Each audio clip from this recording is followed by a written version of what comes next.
everyone. Well, I'm back from holiday. I got back this morning at 1:30. We got into Newcastle Airport and they said welcome back. It's 8 degrees, so that was a bit of a shock, but it's lovely today. It's 14 degrees and a bit overcast, so perfect gardening weather, but at least we think that is up here in the northeast. So when we got home it was about 2 o'clock and it was pitch black and I couldn't see the garden.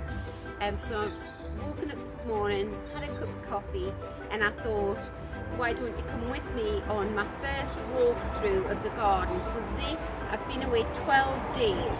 I can't believe it when I look at it. It looks like I've been away a month. So we'll walk through, see what's coming up, and I'll talk you through some of the jobs that I'm going to do.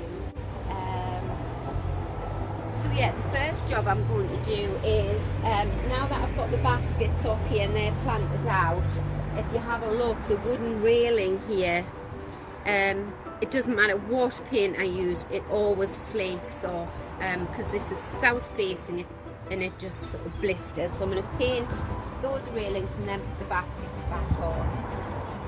So here we've got some gorgeous alliums coming up here. They're beautiful. They're like the palest pink and they sort of hang downward. All the peonies are up. This is a really pretty red one, and it's very good because it's sort of quite rigid and it doesn't need a lot of staking. The delphiniums are huge at the back. And also I made a video where I got a lot of free plants off my friend, a lot of flock underneath the bug hotel thing, so that's doing really well.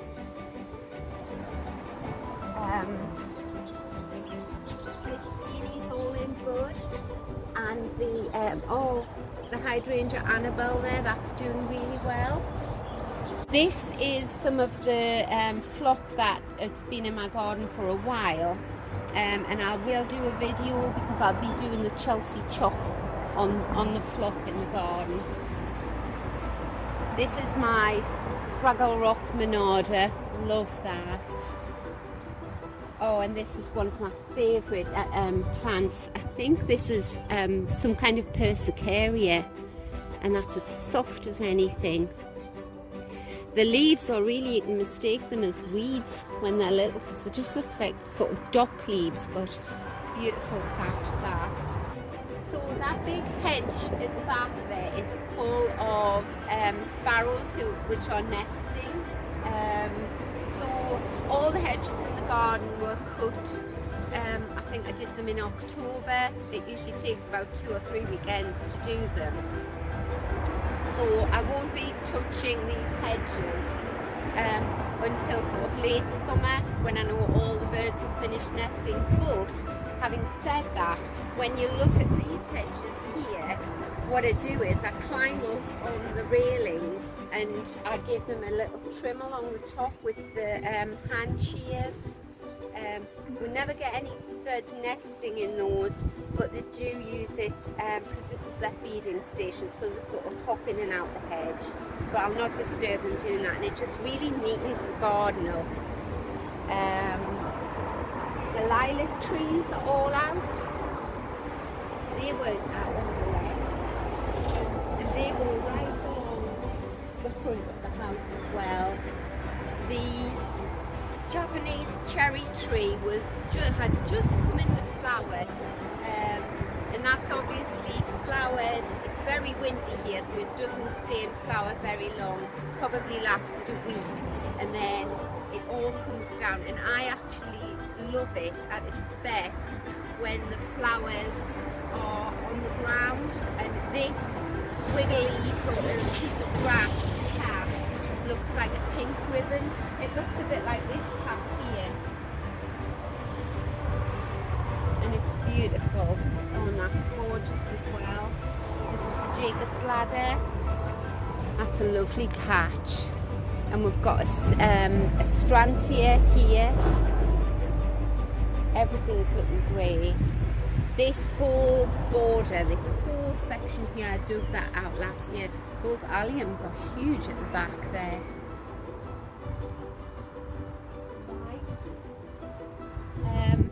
I've also missed this rhododendron. This is a beautiful one.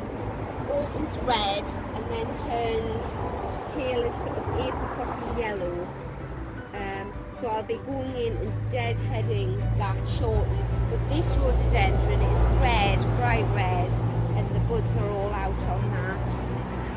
The ferns are coming up there. I'll tell you what I am thrilled about. This Clematis montana, which is growing up the tree and sort of hanging over the branches. And it's right the way up. All that pink blossom there isn't the Japanese cherry, it's the Clematis montana. And I had this brilliant idea. If it had worked, it would have been gorgeous. When we moved in here in 2008, at the base of every tree and every hump in the hedge, I planted a Clematis montana, because we're into May, so this is when the flower, and I wouldn't have been trimming the hedges then. So I thought if the montana grew up through the hedges as it's done with the tree, and then I would have had a big sort of undulating hedge of Clematis montana. And I don't know whether it was just because it was too dry at the base of the hedge, but every single one died except this one. So I'm really pleased that it's reached those heights up there. You never know, I might try again. Now that I'm a more experienced gardener, I might try again with the clematis. So if anybody's got any idea how you can grow a montana at the base of a hedge and keep it alive, please do let me know. This trellis was recently erected, and I've planted passion flower at the base of it, so he's doing really well there. Don't know whether you can see him. And then I also planted the little climbing rose, the fairy, and he's looking nice and healthy there.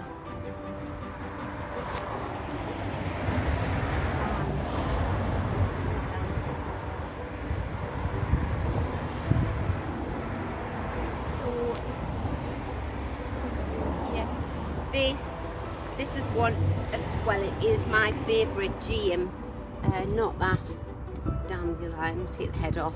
Isn't that gorgeous? And I had one big clump which was here, and last year I dug it out, I split it, and I've got about 10 clumps. That's a new clump off last year, and I spread it throughout the garden. This is very pretty.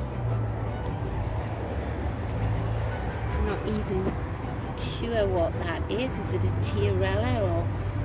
Very pretty. Now this grass is interesting, well, because it's not grass. If you come down low and have a look, the smell is gorgeous. This is a chamomile lawn. So again, back in probably 2008, 2009, I bought 4 plugs of chamomile from a garden centre. I don't know why I just bought 4. Maybe it was very expensive. I don't know. I can't remember. And I just made a little hole in the lawn and planted the plugs. And within a few years, this whole area was covered in chamomile. So it's lovely. It will bring the baby down here, and when he plays around, it just smells gorgeous. Oh, I've got camassia growing here. They've opened up. Now this here, you'll see this throughout the garden.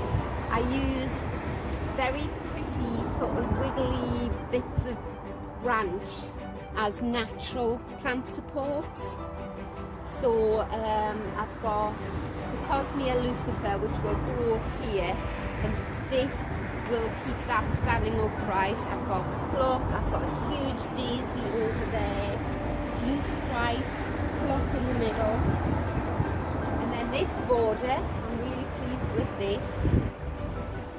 I'm very pleased with these. I'll try not to stand on anything. These patches here, there's one patch there and one patch there. and that is Veronicastum alba, and I grew those from seed about 3 years ago, and they've just never done anything. I had the one clump of them over in that border over there, and I was always disappointed. They only grew about this big. So last year I thought, right, last chance, dug the clump out, split it all up, and that is the result. That grows about 4 or 5 foot tall, and it gets a big white spire. So that's going to be really tall at the back there.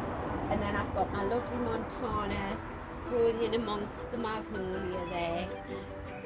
Isn't that lovely?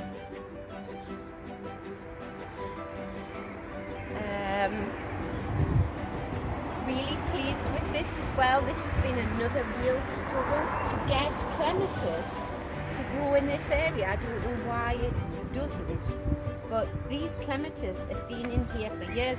I've planted 4 different clematis at each post, and I've got one there which is much better than it was last year, and then I've got this one here. Oh, that's the second clematis. This one here is finished. That was a beautiful little blue one. So yeah, and then they're going to hopefully grow over here, so it looks a bit like that porch there where the Montanas go over. And then I'm going to take Monty Don's advice, and I'm just going to neatly trim the edge of this hedge. And I do it every year now, and it does make the whole garden, it just neatens everything up. As when I do mow the lawn, that will make the garden look lovely and neat. This is a wild geranium. It's a very early flowering geranium, so it's a really good source of early pollen for the bees. So we're going to go outside now and have a look at this front border of mine, which was basically just wasteland. It was when the builders had finished building this beautiful wall, it was all there, rubble and everything, and it was sort of grassed over, and the corporation come once a month with their strimmer and cut it down. And then one year, about 15 years ago, I just thought, I'm going to take all that horrible grass out, put some new soil in, and I planted it out. So we'll go and have a look and see how that's doing now.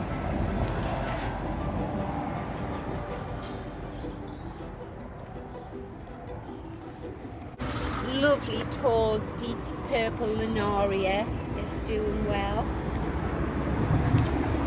Got some Archimilia mollusks there with those velvety leaves. That's beautiful. More Lunaria here, and I think this one is Shasta daisy. Self seeds all over. I've got great big clumps of daisy here. He's interesting. I don't know what that is. And then I've got this beautiful grass, which I think I must have bought. It's not your typical weedy grass, and I don't know whether you can tell, it's got a faint purplish blush there to it, but this is a deep purple grass and it looks gorgeous. So anything that goes in this border has to be really hardy, because my garden hose doesn't reach this far. Well, barely reaches it. I've just noticed something. So this is New Zealand satinflower, and that's the first flower that I've seen this year. That is a beautiful plant. So yes, as I was saying, everything needs to be really hardy in this border. So this is westward facing, so it's very sunny, but we've got over there, that's farmland. They're just fields full of horses, so we get all the wind, all the elements here. That's a beautiful Aquilegia, isn't it? I love Aquilegia. So I'm always looking for plants that will be happy in this environment. Euphorbia, another great big patch of daisy. This is my ice plant, so I'll be deadheading all of this. Beautiful poppy coming up there. This is campanula just creeping up the wall. And then again, it's really repetition, so wallflowers, linaria, there's some bluebells in there. This isn't looking so good. This is a hebe. And he didn't come through the winter very well. And I did dig this whole border out about 2 years ago. Lavender and rosemary, Mediterranean pansy. I loved it so much here that the lavenders grew up here and then spilt over this path here. And I had loads of lovely comments when I was digging it out, because it had been in for well over 10 years, and people would stop and they'd say, oh, don't take the lavender out. And I said, I promise you, I'm going to plant loads of pollinating plants along here. It'll be lovely. Cosmea lucifer, again, this is another grass. Isn't that gorgeous? So that's the one from down there, and then that's another one. So I go to garden centres and I go to flower shows with my sisters, and we'll always get loads of grasses and then bring them back, and it's like, oh, we'll try and recreate Monty Dawn's garden. Put all the grasses in, and then I can never tell which ones I've paid £8 for and which ones are just free. But they definitely look like I've bought them that one. Then this is New Zealand satinflower. Again, it looks a bit scrubby there, but that will be stunning. Some linaria, and then this plant I always forget the name of. Beautiful flower, but very unpleasant smell, so I don't mind that on the front wall.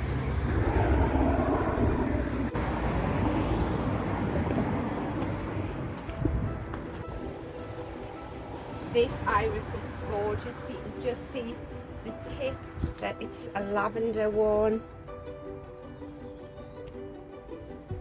So, oh, and this here, isn't that lovely?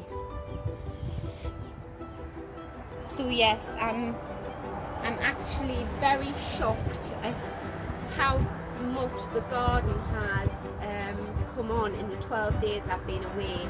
But my sister did say that every single day at some point it rained.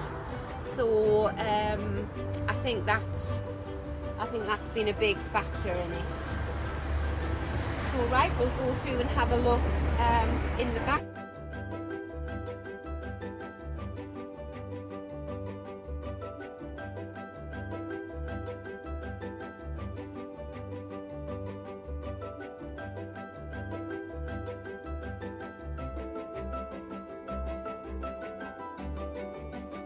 My mum's azalea. Oh, it's just so beautiful.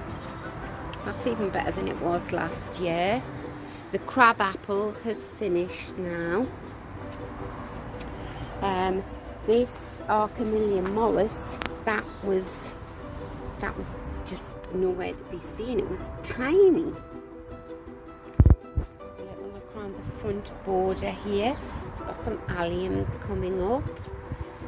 The clematis, which keeps springing off the trellis then romping through the border, is still escaping.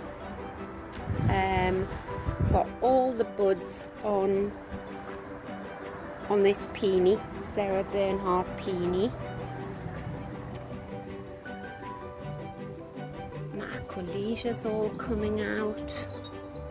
My London Pride's all out.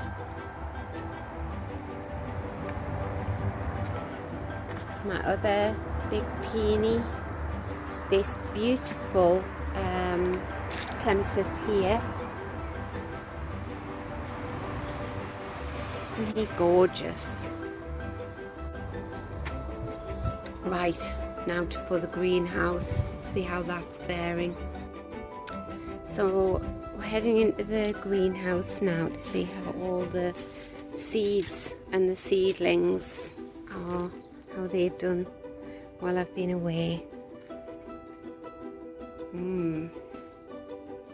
Oh well, they're alive. Oh gosh, so I'm very, very lucky They are bone dry in there, but very alive. Yeah, I don't think we've lost any. And if you've seen the pricking out foxgloves video, this vermiculite had nothing obviously alive left in it, and I said on that one, don't throw your vermiculite away or let it dry out, because there'll be seeds in there that if you soak the vermiculite again, they'll germinate, and they have. These are the seedlings which I planted stupidly, rather, about a week before we left, thinking, oh, I hope they germinate by the time that I come back, and they all were up before I left. And these are all the little foxgloves that I've left under here. What I was going to do was put these in the cold frame, but then I thought, you know, it's all it needs is one cold snap and I'd lose them all, and I couldn't bear that. Right, and look at these. Oh my gosh, what are they? Godetia. Right, so everything needs a lovely water in here. So I'm gonna go and fill this watering can with the tap water, because they're very young seedlings and they're like pure water. Let's have a look in here. Right, this is Verbena bonariensis, another one of my favourites. And I never, oh, there is one germinating there. They're very hard to get going. And I thought it was just me, but then I was watching A Gardener's World and they mentioned how difficult it was to get Verbena bonariensis to germinate, so I thought, right, it's not just me. Right, I'm going to fill this watering can. Right, I've just lifted this tray up, and if you can see, there's been some little mouse or something in here has scratched all these out. But I do realise how lucky I've been to just have most of these alive.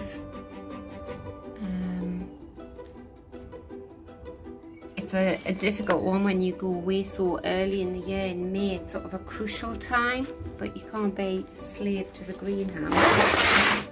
So I'm going to put these trays outside to cool off, and I'm going to give them a good water. So I'm just going to fill this tray up with water.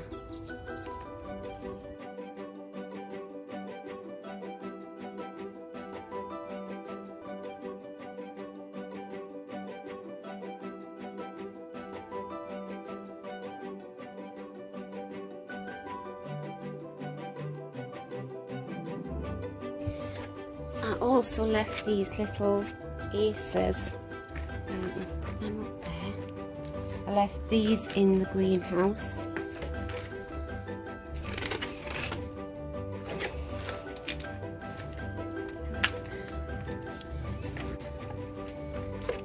Give them a good drink. So satisfying, isn't it?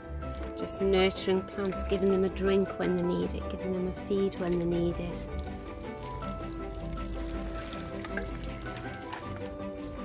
Right.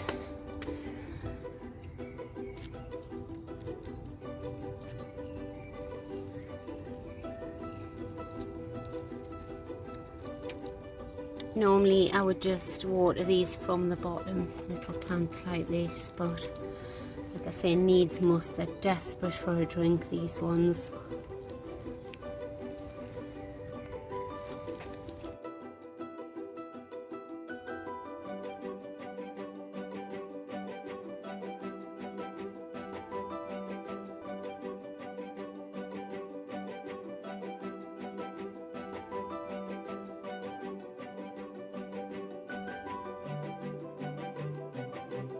Soak that vermiculite, fill the tray up. I'll go and get another tray of, go and get another watering can of water for that.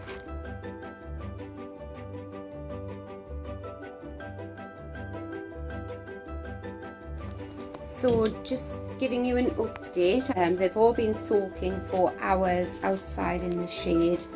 So now they're one shelf down in the greenhouse there, nice and cool. This is another tray of slightly younger ones. These are the ones where the mouse has been at it. Another tray there. And I'm not sure what these are, but they're lovely and healthy. So that's it for this video. Thank you so much for watching. I very much appreciate it, and I hope you've enjoyed it. Bye.